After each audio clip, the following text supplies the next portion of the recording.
जागतिक आदिवासी दिनाच्या दिवशी हिंगोली जिल्हाधिकारी कार्यालयावर आदिवासी बांधवांचा महाभरती मोर्चा धडकला।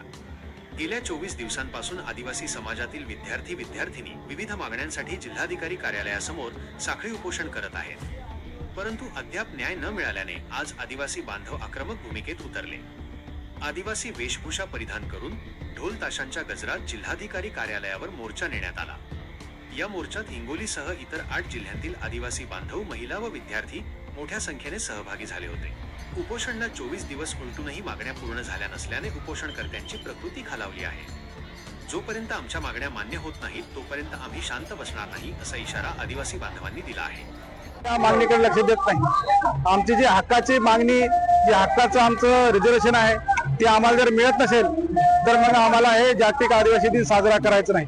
आणि म्हणून आज आम्ही सर्वांनी ठरवलं, आज हिंगोली आणि हिंगोलीच्या बाजूचे 7-8 जिल्ह्यामधून सर्व आदिवासी बांधवांनी असं ठरवलं की आम्हाला कोणताही गोंधगोळ न करता आमच्या विद्यार्थ्यांना पाठिंबा देण्यासाठी या महामोर्चाचं आयोजन आम्ही केलेलं आहे। आणि निश्चितच आज बहुसंख्येनं म्हणजे हजारोच्या संख्येनं आदिवासी बांधव स्वतःच्या पैशानं इथं आज हजर झालेले आहेत। मी त्यांचं खूप खूप धन्यवाद देतो। आपला आता शासनाला काय विचार आहे?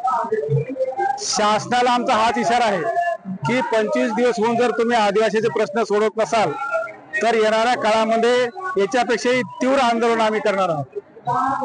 म्हणून आज रक्षाबंधन असेल किंवा जागतिक आदिवासी दिन असेल, आम्ही हे सगळं सोडून आम्ही आमच्या विद्यार्थ्याच्या हक्कासाठी त्यांना पाठिंबा देण्यासाठी इथे उपस्थित झालेलो आहोत।